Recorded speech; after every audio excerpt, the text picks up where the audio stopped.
Draft Podcast presented by Touch Points. I'm your host, Blake Lovell. With me, as always, my co-host, Dillon Reagan. And Dillon, we're going to go to a little bit of a different episode this time around as we're going to start to look ahead to the 2024 NFL Draft because, as we know, these final several games of the season in the NFL are going to decide who is drafting where. And all the talk, now that the regular season, conference championship season is over in college football, is all starting to look ahead to some of the top players that will be mentioned in the 2024 draft, which, of course, we'll see several of these players on display coming up in bowl games and the college football playoff and such. But we're going to talk about the quarterback specifically because what do you know, Dylan? That's where everyone seems to start when it comes to getting excited for the next draft. And I think it makes sense for this one because, as we mentioned in a second, it does seem like there is one guy clearly at the top and the guy who is expected to go number one in the draft, and that is USC quarterback Caleb Williams. But not just him. There's a lot of other interesting options here at quarterback heading into this 2024 draft. You've got multiple, maybe as many as 4, could be 5. I don't know, depending on, where teams finish in the draft order. Could have as many as 5, I think, in the top 10 of this upcoming draft. So it's going to be interesting to kind of take a look at some of these guys, where they kind of stand heading into the draft, and also we're going to have some fun with it and make our picks for where we think we'd like to see these guys wind up next season. Yeah, well, we have plenty of time to do our actual mock draft stuff and figure out once we have a more defined order. Like you mentioned, a lot of movement possible. Even by the time you guys are listening to this, prior to the Week 15 games we're recording right now. So the order, right? I think we counted 6 teams, all knotted up from 5 to the 10 pick, all have the same record. So that could drastically change. Right after that, you have all the 6 and 7 teams in the NFC, all the 7 and 6 teams in the AFC. There's just we're talking about a 2-game gap from the team that has the 5th overall pick, the Bears with their own pick, all the way up to the 23rd overall pick with the Steelers. So I mean, things are going to drastically change. But yeah, in terms of this conversation, good time to talk about the quarterbacks ahead of bowl season. Some guys not necessarily going to be playing, but overall, it's just such a deep class. I feel like we haven't, we've had some drafts that have been deep at the quarterback position, but do they have, a top 2 that also are so many people are intrigued by? Often we'll have, maybe the 1-2 guys that everyone thinks are surefire number 1, top 5 kind of picks, and then we'll have kind of a gap. But this, as you mentioned, we could have up to 5 in the first round. It's such a deep class that we have guys that maybe in previous years would be coming out and that are likely going to stay in college football. Obviously, NIL, I'm sure, contributes to that as well. I know we'll get into some of those guys that are likely not entering, but it's just a reflection, in my opinion, of that landscape, but also the fact that there are just so many good guys coming out. It's a good problem to have in a league. This year especially, we've had so many injuries.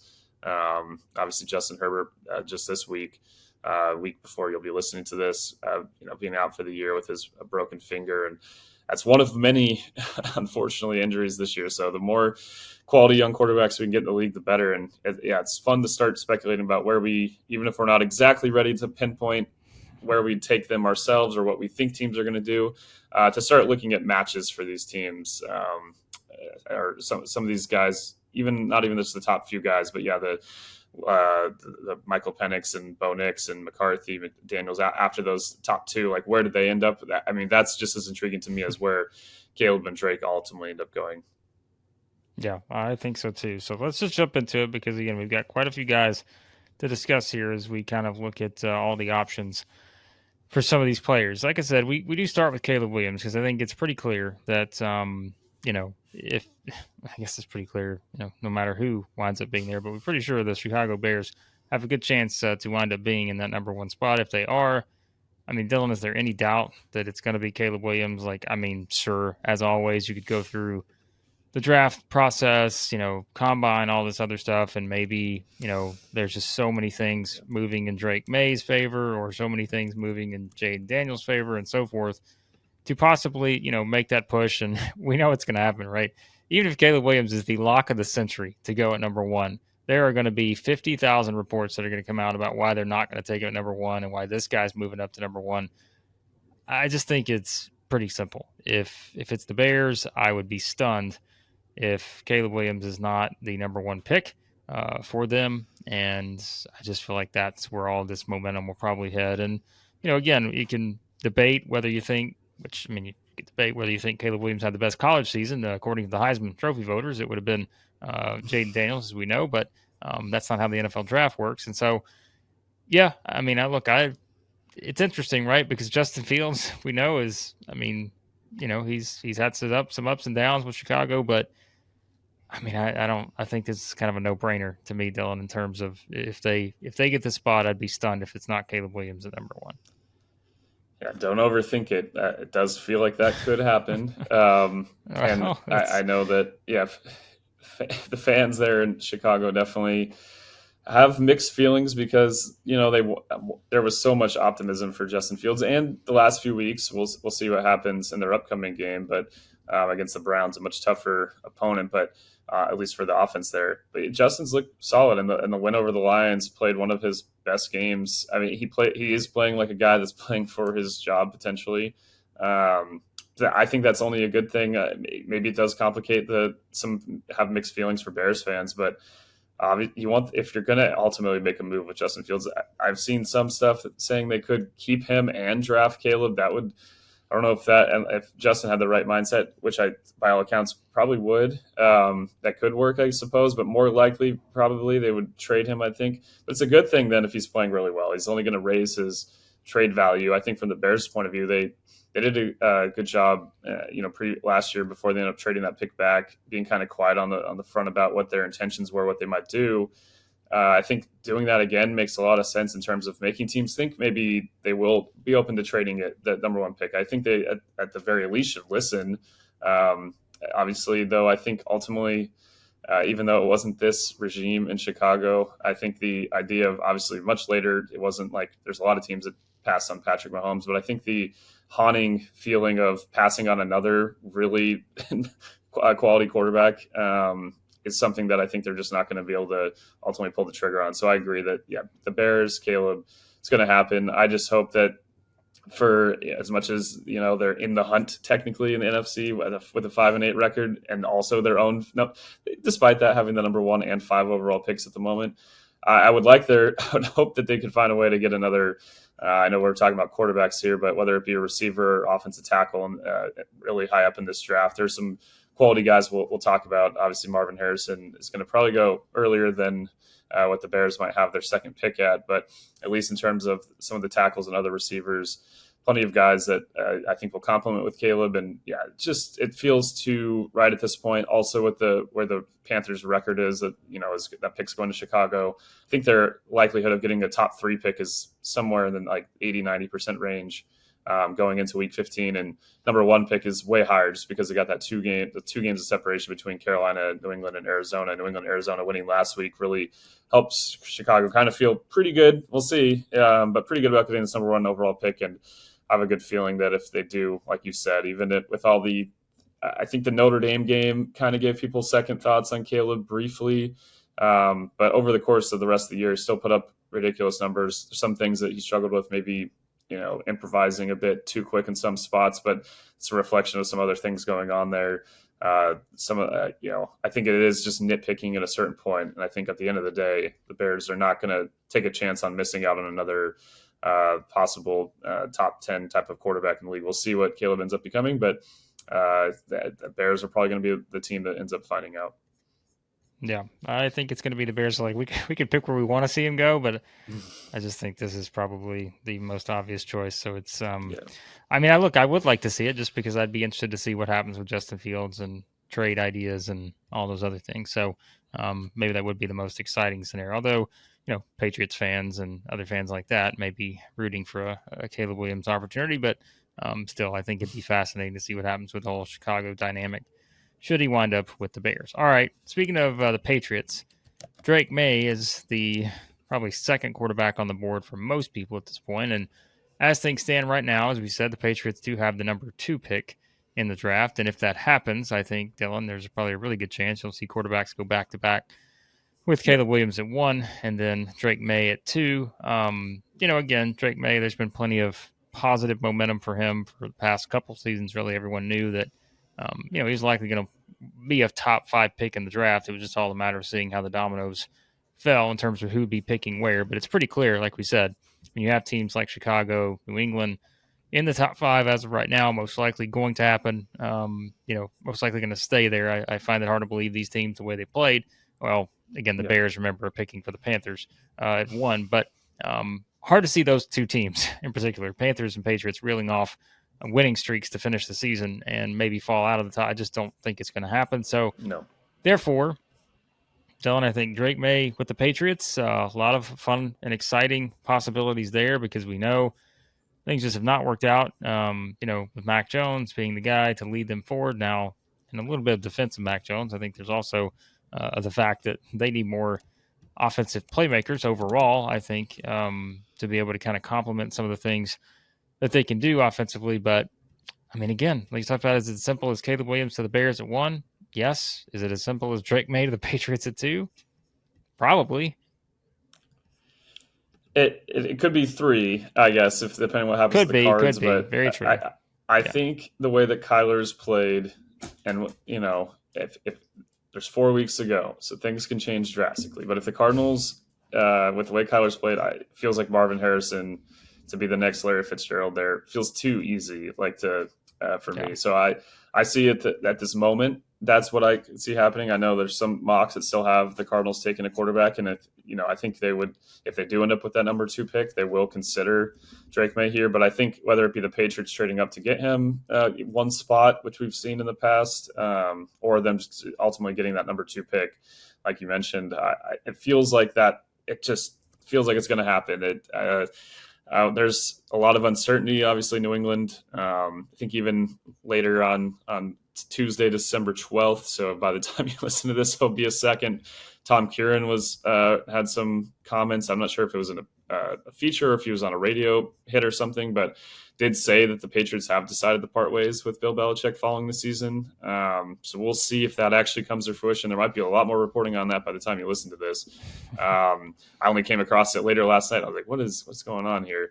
But regardless of who is in there, whether it be Belichick or a new regime, Drake Maye's talent, what he was able to do this season, it wasn't like going into the year, there was a lot of hype that he was for sure the number 2 guy briefly on Dan Brugler's top big board, and he might still be number 1. I know he passed Caleb at a certain point in his mind as the top QB prospect in this draft, just given the size, the tools, the vision, everything that he kind of demonstrated there at North Carolina over the course of the season, and he continued to build on that. It is nice having this day and age, in addition to watching games, having people breaking down the film on a much higher level all over Twitter and all over X now that it has changed. And it's definitely, I would feel very comfortable and very excited as a Patriots fan if I had Drake Maye, given the quarterback play that we've seen. Obviously, they found a way to beat the Steelers in Week 14. We'll see what goes on moving forward, but yeah, it's just it's been kind of bleak the last few years, and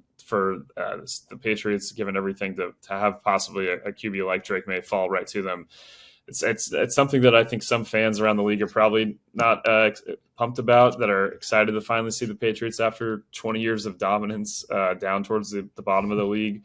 I guess we could throw in the Commanders. They are the one team here that looking at the current order that's right on the fringe. Would the Commanders want? I wouldn't see why they wouldn't. That's a team that, not that it's necessarily exactly fair, but I think it makes sense that with the new ownership and where they're heading, that it's likely that they'll have a new head coach and a new regime possibly there next season. And are they going to want their own guy? Would they try to trade up a lot? And would Belichick, despite everything, or whoever's there in New England, despite all the possible excitement that would come with getting Drake Maye, would they consider doing what the Patriots have done many times, is just trade back in these kind of situations if the right deal was given, if Washington gave them a deal that they determined they couldn't turn down, maybe.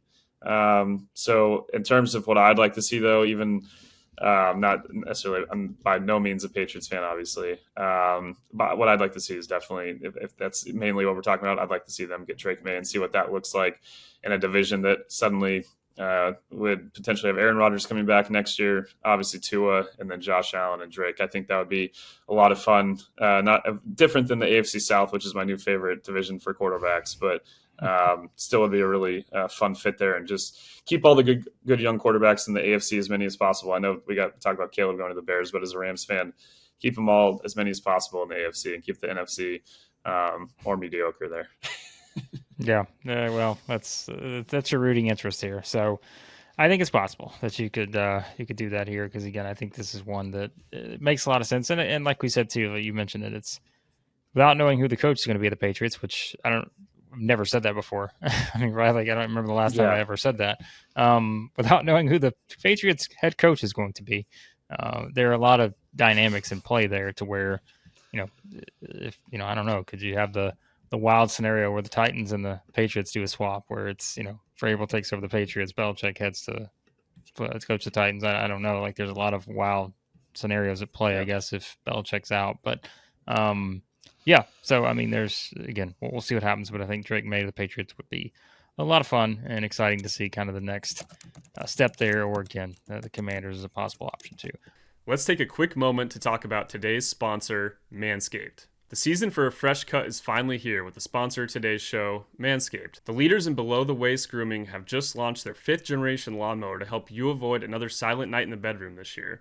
Take care of your special snowflake with Manscaped and watch your South Pole shine like never before. Get the best stocking stuffer by going to manscaped.com and using code ESTABLISH for 20% plus free shipping. Mrs. Claus will thank you. Manscaped was kind enough to send me the new Lawnmower 5.0 Ultra, just in time for an upcoming trip to Hawaii. Safe to say I won't be going back to a standard trimmer in the future. Manscaped is also perfect for last-minute Christmas gift ideas. If anybody in the family has too much scruff, look no further than the Manscaped Beard Hedger Pro Kit and Handyman Electric Face Shaver for all facial hair needs. I know some of you probably have a dad with nasty nose hairs. Save the day with the Weed Whacker 2.0 nose and ear hair trimmer. Get 20% off and free shipping with the code ESTABLISH at manscaped.com. That's 20% off with free shipping at manscaped.com and use code ESTABLISH. Say ho ho ho to a well-groomed mistletoe with Manscaped. And now, back to the show. All right, Dylan, now is where I think things get very interesting because those seem to be the consensus top two for a lot of people. As we said, that could change depending on, all the stuff leading up to the draft and everything. But if we just take that for what it's worth right now, then I think you start to get into the mix of some guys that there are a lot of perhaps differing opinions on in terms of where they land. And again, this is where the draft order is really going to make a big difference in terms of who's available. So you've got the Heisman Trophy winner Jayden Daniels, who just had a ridiculous season at LSU, put up just insane numbers. You got JJ McCarthy at Michigan, Michael Penix Jr., who has his Washington team, in the college football playoff, just as McCarthy does with Michigan. And I think these are probably, the 3 next guys that you would put in that order in some way, shape, or form. Bo Nix is someone else that, will be talked about, I think, quite a bit in terms of, what his outlook is at the next level and where potentially he fits into this whole thing. I don't want to necessarily leave him out because I think he, has the tools to where he could be kind of a pretty quick riser up the board, too. And I'm saying this as a guy who's probably going to be a first-round pick, but I just tend to think, maybe those other 3 guys are going to get a little more traction, but could be wrong there on that. But okay, Dylan, we take this, like I said, in a lot of different directions. I think, in terms of let's just start with Daniels because he won the Heisman Trophy. And so, again, there's a lot of different opinions out there in terms of where he could wind up. Certainly his value has gone up significantly just based on the season that he had. But I mean, I would have to assume this guy winds up in the top 10 somewhere. I would be surprised if he doesn't. And in terms of options, I mean, you've got teams potentially and, like the Raiders. You've got, I'm thinking of who else is as possible, targets there for some of these teams. Now, here's where I think things get interesting because the trio of NFC South teams, the Atlanta Falcons, the Tampa Bay Bucks, and the New Orleans Saints. Now, I know Derek Carr just signed this big contract, but humor me for a second in terms of, Louisiana ties here and Jayden Daniels, all this other stuff. But this is what I guess the best way to put it is this is where the outcome of this ridiculous division is going to significantly impact where some of these teams fall, right, in the draft order. And so without knowing that, it's hard to completely kind of know exactly what to say on this one. But I'm going to tell you, I think the Falcons would be a great choice for Jayden Daniels because I just don't think the Falcons can move forward with their quarterback position the way that it is right now. And when you think about the weapons that are there, which they have them now, they just don't always use them to the best of their ability. I think he would be very exciting to watch with the Falcons, with the Drake London, with Kyle Pitts, with Robinson there in the backfield. Now, Arthur Smith calling the plays. Could be a little bit left to be desired there. But if they embrace what Jayden Daniels can do, I would love to see him as a potential. And that's where I go back to like the Saints situation. A lot of New Orleans fans would be like, uh-oh, we don't want to see this guy go from, the hometown Louisiana guy here doing his thing at LSU to all of a sudden playing for the Falcons and winning multiple, division championships and all that. But I think the Falcons would be a lot of fun for Jayden Daniels as a possibility there, because that is it's clear as it can be now that they cannot move forward again with the way the quarterback position is at the moment. And so I would love to see him as a possible option for the Falcons, but I could also say that, for the same thing where it'd be a lot of fun to see what he could do with the Raiders. But again, another situation where we don't know who the head coach is going to be next year, and a lot of unknowns there in that regard.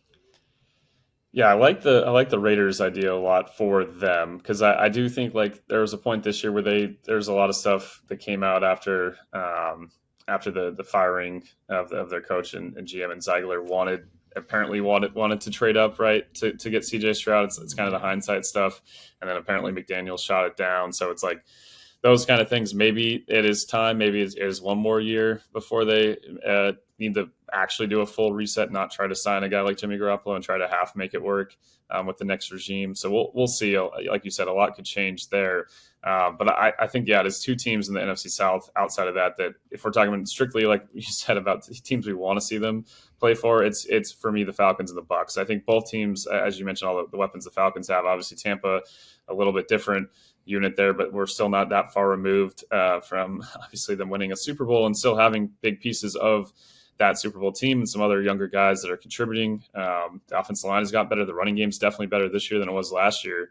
And you just think of adding Jayden Daniels to that and what it could mean. Yeah, it's exciting. So I think I know I was joking earlier about NFC teams, keep all the good young quarterbacks out of there, but I do think out of the fits of where I'd like to see them, there's a lot of teams in this like middle, and for like you said, it's going to be very consequential, because Tampa Bay just a couple of weeks ago, I think, had the 7th overall pick. Now they have 20th at the moment, just because they have the tiebreaker to win the division. So I mean, things can drastically change, but I think Atlanta, it might be better served for one of these teams, because what we're best case scenario, or I guess best case scenario for this season is if you win the division, you're going to be the 4th seed, then you have to host whoever doesn't win the NFC East between the Eagles and Cowboys. I don't know if that's a fun prospect compared to having a quarterback that your fan base can get excited about and build around. Like you said, the Saints, even if maybe they will try to get a QB, but if we're talking again about where I have an excitement level for it, I think Atlanta and Tampa definitely top it. A team that, we can talk about them maybe more so with McCarthy and some of the next couple of guys. A team that I've seen a lot of mock drafts and seems to be potentially interested in the quarterback are the Seahawks. And Jayden Daniels could fall into that. McCarthy on the next kind of one maybe is more of a fit. Maybe will fit into the range that they're going to ultimately have. They still have a tougher schedule to round out the season after I think they were 6-3 at one point. Have lost 4 in a row and fallen pretty far down the playoff ranks. Still have a shot to get in, but they're going to need some help. I think that does ultimately help them, though, if they're going to get a QB here. But I think the Atlanta and Tampa is where, if I'm picking for Daniels, that's where I'd like to see him go.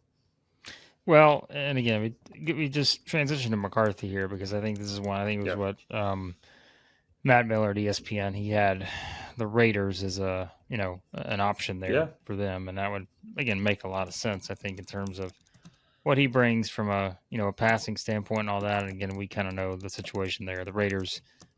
We talk about being stunned. I'd be stunned if they don't get one of these guys. But again, it also depends on how they finish the season. They could.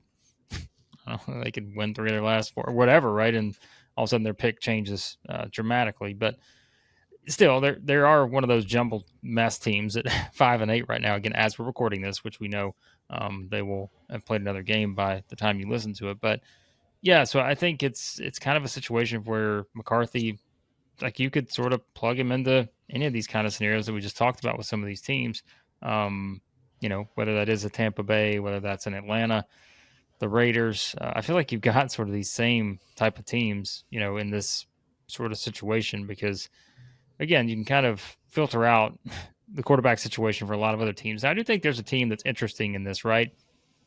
I don't know if we specifically mentioned them just yet. We've mentioned a lot of teams, but the Vikings situation is fascinating at this point because we know they've got the whole Kirk Cousins thing. They've got a decision to make there, and obviously it would make a lot of sense in terms of proximity, those kind of things. Like, okay, yeah, maybe JJ McCarthy's the guy that winds up going short from Michigan to Minnesota, and maybe again it would make sense in that regard. Again, if Cousins doesn't return, they obviously have to go that route in terms of getting a quarterback. So you could throw the Vikings into this mix somewhere too, which right now another team that their playoff hopes, if they don't get where they want to go, then their draft order is going to change a little bit too. So yeah, I think the Vikings one is interesting again with the thought that maybe Cousins is playing elsewhere next season, but if not, I mean, again, I think the Raiders would be good to have a guy like this who can throw the ball to Devontae Adams, and but again, I could also say the same thing for the Falcons or the Bucs, probably in the same situation like we talked about with Daniels. So yeah, I think the Raiders, for one, I'd like to see them get a QB, whether it's Daniels, whether it's McCarthy, whoever. I'd like to see something going into next season. Maybe, again, like I mentioned before, it might make a little more sense to just break it down fully, start building some other blocks so that when a QB does come in, they have some things to work with. I mean, there's moments where the Raiders' offense has looked okay this year, but mostly not, mostly pretty bad. Think about the Lions game, how brutal that performance was before McDaniels got fired. Obviously, this latest, at least by the time of this recording, the 3-0 loss to the Vikings. I know the Vikings defense and what Brian Flores is doing there. They've dialed some different things up and have confused a lot of more experienced quarterbacks than Aiden O'Connell, but it was brutal to watch. So yeah, for the Raiders though, it would be cool if they got McCarthy. In terms of other fits, yeah, the Vikings would be great. I think ideal if they're, depending on what happens with Cousins. I do think that Cousins, I know that the last reports I remember seeing were saying they really do want to bring it back. It is going to still be a focus for them. We'll just see what the bidding process ends up coming out to. Ultimately, Cousins too, is he going to want to move his whole family from Minnesota? There's other factors that I think could ultimately keep him there. But even with that, would they want to possibly draft a quarterback as well? Maybe, maybe not. Probably would draft someone, I think, to build around Kirk. So we'll see. That situation will be very fluid, obviously, but they might not have a choice of McCarthy because, yeah, some of the mocks, at least the more recent ones I've seen, have them going much higher than I anticipated in the top 10 in a lot of cases. I think one had the Raiders, drafting them at 7th overall. So I think the Raiders would be a good fit. I think the Seahawks, I mentioned them briefly, but I think that's a team that I would, as a Rams fan, would really not like to see them get one of these guys, but wouldn't be shocked if they'd pull the trigger there in the middle. They've kind of been a question mark team for it, even were this last year before taking Witherspoon.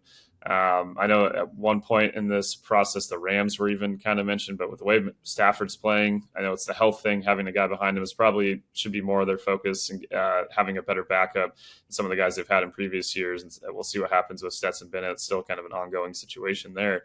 But I don't see if the Rams are going to be taking a QB, I'd see the next group that we're going to maybe talk about more in the second round range. I think for McCarthy, even though he has at times been mentioned as a possible team that the Rams could consider, or a player they could consider, I think you're right. I think he's going to end up going higher. I think the Raiders make a lot of sense.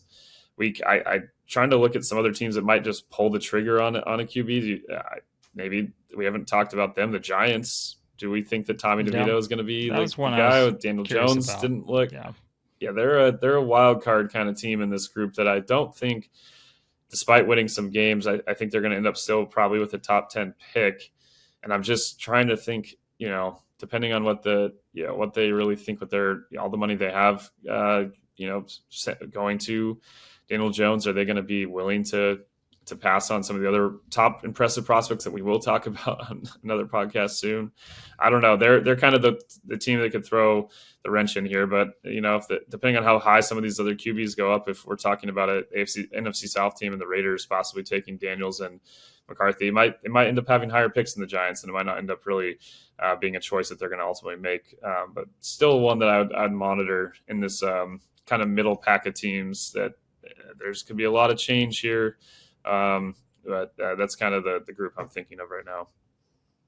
Before we get to the next group, quick sidebar: do we think the Jets would go rogue here? And I mean, because if you think about it, right? Like, I mean, if you really think about it, like, even if Aaron Rodgers comes back, like, is there a guarantee that you have this guy beyond like one season? If that, like, I don't know. That they're an interesting one to me. I'm not saying they'll pick one of these guys, but it just doesn't seem like they will because. But again, there is no way. Like, if you take Aaron Rodgers out of the equation, if you say, all right, maybe he comes back, he does whatever.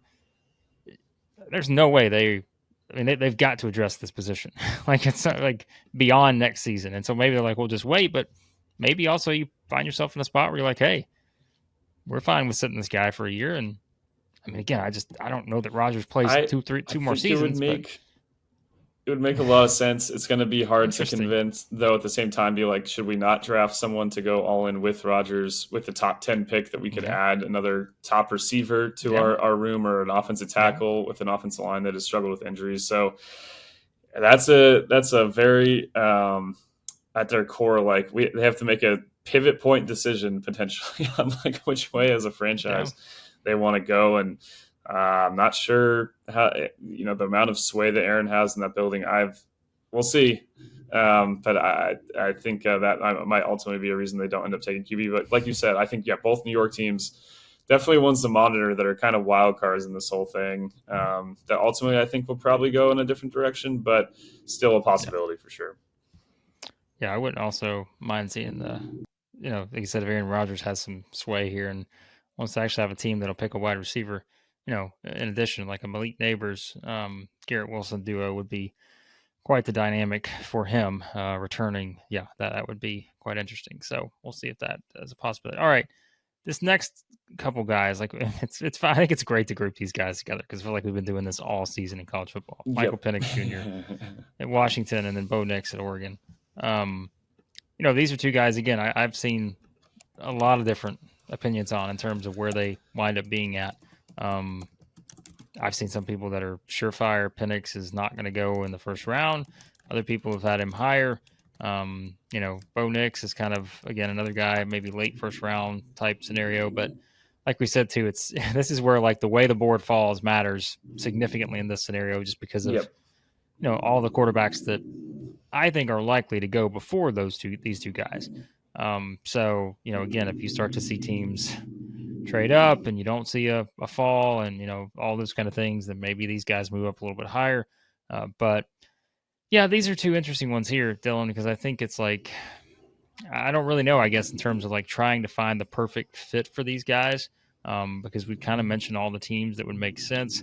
But I guess if you start to look further down, in the potential draft order and such, I mean, I keep going back to the Vikings, right? Like, I think that situation is one where you're probably still considering options in here if Cousins is not returning.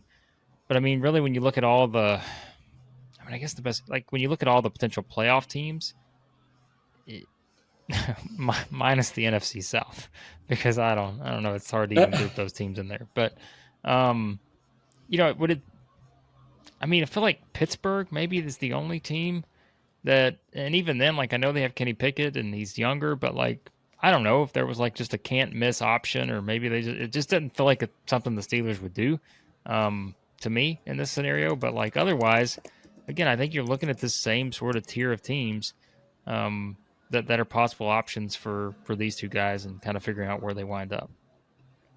Yeah, I think one that just depending on, I'm trying to look up exactly where their picks are, but I could see the Raiders with their second round pick, depending on how the whole thing pans out, if one of these guys does fall early in the second round, either of these players could make sense. I think Bo Nix, I wrote down on our sheet, the Vikings are a team that, talk about those top 4 QBs we talked about. If those guys all go in the top 10 or top 11, 12, and the Vikings are sitting more in the high teens or low 20s, could Bo Nix be a fit there? Even if they did bring back Cousins on a shorter deal. I know that Bo is a little on the older side, both guys here, so that's something that will be considered at least partially. I wouldn't be, if the Rams found a way in the second round to get Bo Nix or Penix, I wouldn't be mad about it. At that point, I do think in the first round, it makes a lot of sense to probably draft an edge or another offensive lineman potentially. There's different things they could do there. But yeah, it is the same group of teams. I think I mentioned the Raiders. I do think if the Raiders are end up getting a guy at the top of the draft that they really think is a foundational piece at a different position, and someone does slip through the first round and they're sitting there with like the fifth overall, the fifth pick of the second round, and they want to trade up a few spots and it's not nearly as much capital at that point, I could 100% see that. I do think it'd be hard maybe to sell to that fan base if you don't get any QB here. I don't think another signing in the, we saw what happened to Jimmy Garoppolo this year. I don't think that kind of approach is going to work. So they make a ton of sense to me. And I keep thinking more so of Bo. I'm trying to think of like for Penix exactly what team makes a lot of sense for him to go to. Pittsburgh was an interesting one for Bo too. Everyone I'm like, oh yeah, that could be a fit for as a kind of backup pseudo. Maybe he's going to end up being the starter kind of thing. Obviously, we know with Indianapolis, we have Anthony Richardson coming back next year, so they're probably out here. Do the Lions consider it? Probably not. Yeah. But I mean, Goff has had a little rougher stretch here the last few weeks. We'll see what happens the rest of the way for Detroit. Some big games coming up to try to wrap up that division for the first time in forever. But yeah, once you get down to this end, you start kind of like rebounding back to the middle group again, and so it's like maybe there's some sort of this is not fair to say like a consolation prize because these guys are very talented players, but like if you do miss out on a guy that you thought was your top pick and in the top 10, and it's not you're not in the Maye Caleb Williams range, but you missed out on Daniels, missed out on McCarthy, and thought those were kind of guys you were considering. I think you got pretty good options to either trade back up or possibly fall to you, because there's going to be a definite like group of teams that later in the draft where I just don't think they're going QB with the situations they currently have. So it opens up a lot of things. Even like Tennessee, I don't think with how Will's played that they're ready to make a determination that they would draft again another QB. Like it just doesn't seem like it's in their DNA. So there's a lot of teams that as much as there's a lot that need QBs, there's a lot that I'm looking at and I'm like, nope. These guys, they're all going to look for different needs in this draft. And that's the reason you have the next group of guys that we mentioned at the beginning that end up coming back to college at least one more year. A combination, again, I think NIL money for sure makes a difference, but it's also the fact that this is just a really deep QB class that's going to make it tough for some guys are inevitably going to fall. And it feels like in a different year, Bo Nix and Penix probably are first round picks and feel pretty comfortable about it. We'll see if that ends up. I think it's at least a decent chance one of them does become a first round pick and we get 5. But there's a chance that this year it's the nature of how many guys are available that they might end up falling a bit. Yeah, I mean, and it's interesting, like the offensive weapons that are out there too. This wide receiver group. I mentioned like Malik Neighbors is out there. I mean, Brock Bowers isn't a wide receiver, but like you can basically count him, among one of the top offensive playmakers in the draft. He'll go in the top 10 somewhere, I would think. You got Keon Coleman at Florida State and guys like that. So I mean, there's a lot of interesting sort of playmakers on the offensive side, and so. So I mean, it's going to be interesting, like you said, to see kind of what decisions are made. But it feels like it's much easier to kind of go through some of these and say, well, that team's probably not going to go for a quarterback, which is good for the teams that need a quarterback because 100%. They may have much better options now because knowing that there's not as much competition for them. But like we said, as always, I feel like there is one of those teams that will go rogue and like pick a quarterback when you think they, shouldn't or necessarily don't need one. We just think they won't do it, and they wind up doing it. And two, like we said, tying in the quarter or the coaching changes potentially. A lot of that, you could have someone just come in and completely just say, "All right, we're starting over here," and all of a sudden it changes kind of the way we look at that team.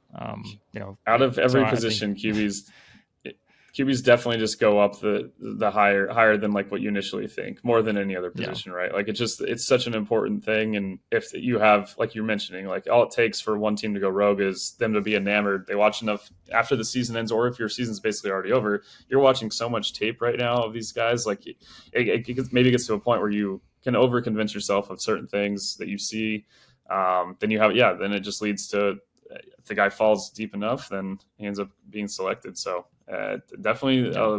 We're so far out. So many things can change, and it does help us shape our ideas and what's going to happen as we actually get reporting on what teams are thinking. But it's just early in the process, but it's still fun, to think about that. As you mentioned, it's a good thing there are teams that don't need QBs. It helps the ones that do, but still, despite that, it's like about the valuation, point. Like even if a team does want it, how high are they going to take these guys?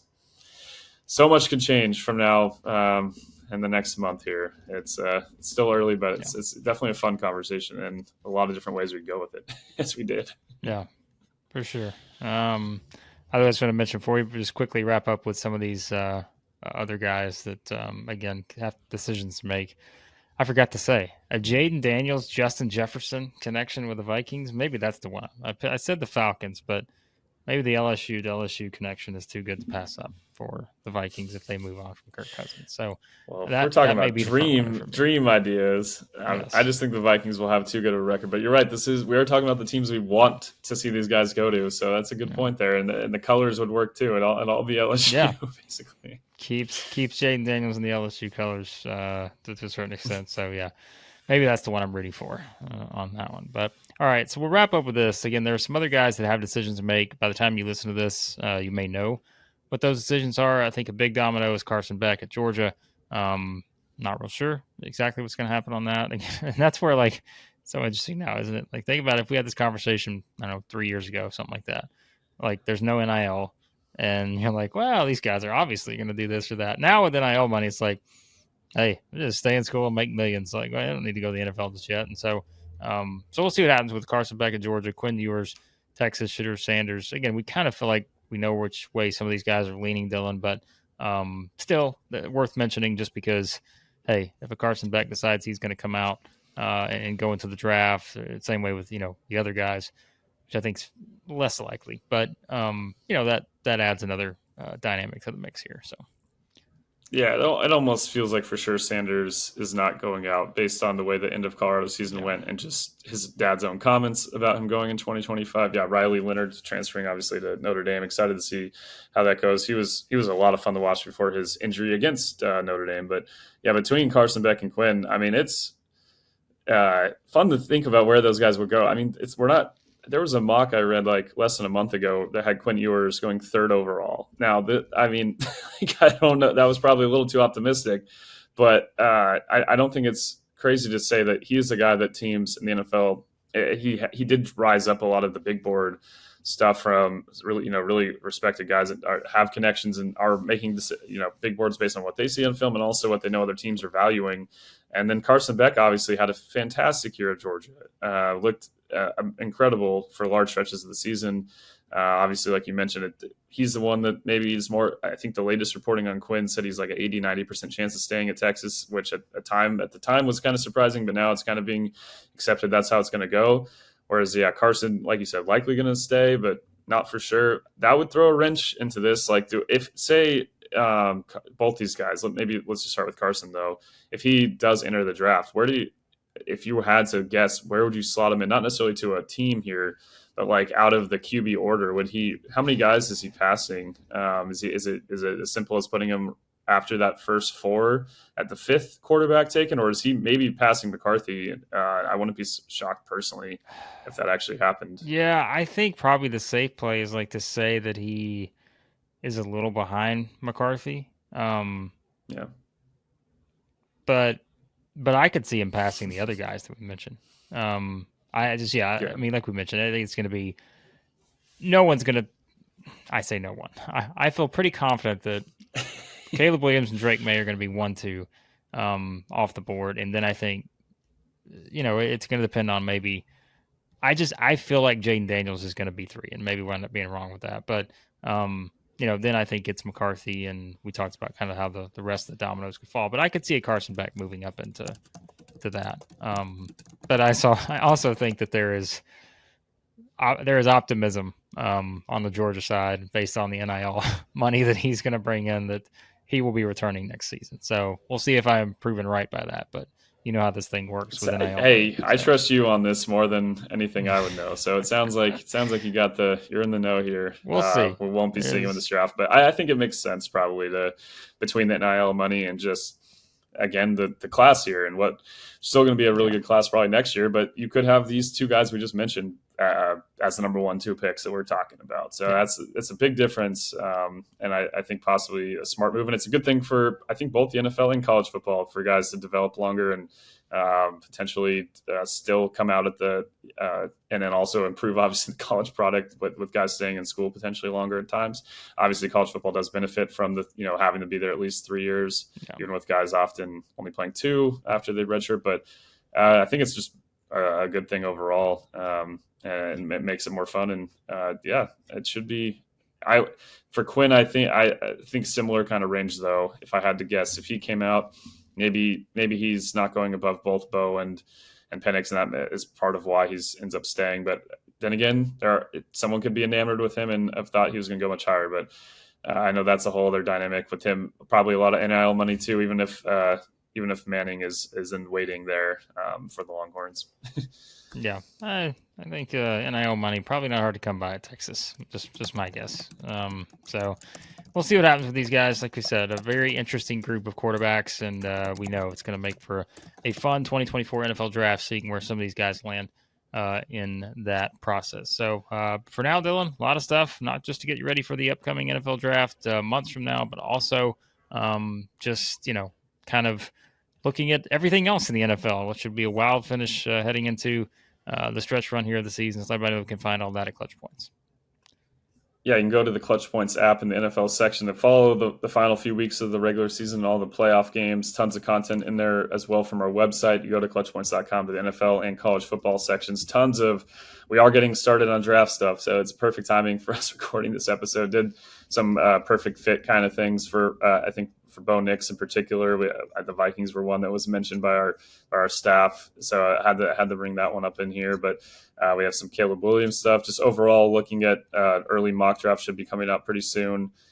Tons of evaluation though of obviously a really fun bowl season. I think obviously the playoff games and as they should get a lot of coverage, and it should be very exciting for those games on New Year's Day. But it's a pretty fun bowl season.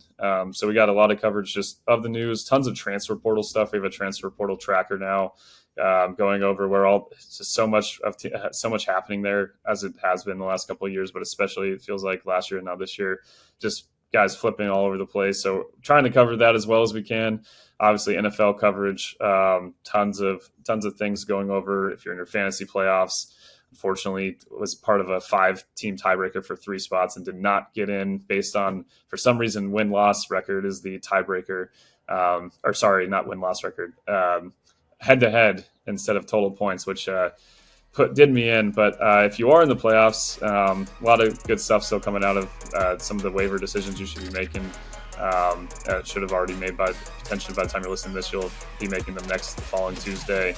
All sorts of stuff on start-sit situations. A lot of decisions to be made in the fantasy playoffs, especially if you have a couple of good quarterbacks. So that all can be found in Clutch Points. Check it all out there, and as always, be sure to subscribe to the podcast, any podcast app you use. Search for Establish the Pass, and thanks as always for listening and watching here the Establish the Pass podcast. And we'll talk to you guys next time here on Clutch.